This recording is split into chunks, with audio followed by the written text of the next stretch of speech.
What's going on, guys? JD at JD's Custom Buggies. Race season's ended. I want to congratulate Dave Abel for his second championship in a row. Actually, I guess I built too good a buggy. I can't even keep up with it. So I'm going to try and attempt to do that again.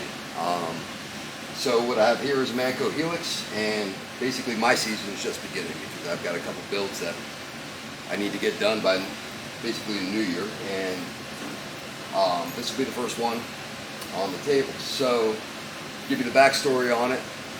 This buggy is going to belong to Ben Wall. It's going to be the number 45, the new number 45.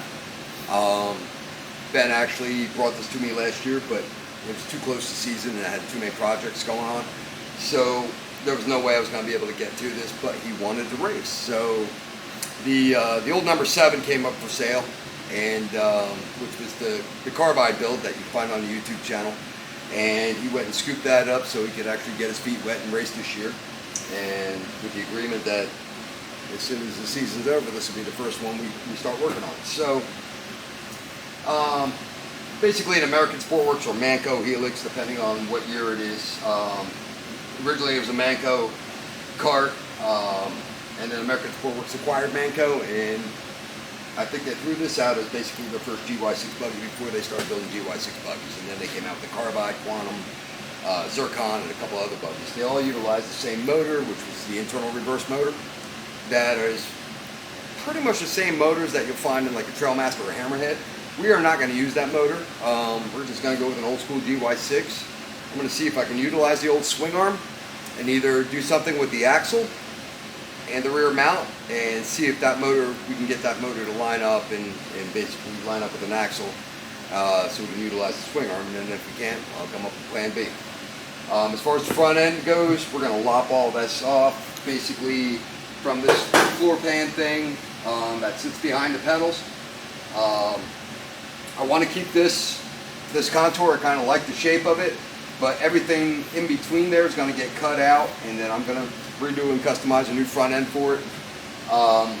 We haven't gone through the whole punch list of whether he wants front brakes, yes or no, or just rear brakes. We'll figure that out, and basically as we get to that point, we'll let you know. As far as the roll cage, completely going to do a customized roll cage, going to single seat it, so the pedals are going to get moved to the center. The only thing I plan on utilizing is maybe this rear hoop because it seems to be a good height for the driver, and then build off that. So what I'll do is basically weld it in and then use that as my reference point and then build the rest of the cage. Been sitting here staring at it for a while, so I've got some ideas, but until we start actually dissecting it and cutting it apart, I don't really have a plan, like always. So we're going to leave you with that right now, and then we'll just, as we start getting into it, we'll start posting up some update videos on it. If you haven't already and you like the channel, please subscribe. If you need parts, go to gotbuggies.com, and you can follow MBX on, there's an MBX page called MBX Revolution Racing on Facebook. So until next time, guys, thanks a lot. JD's out.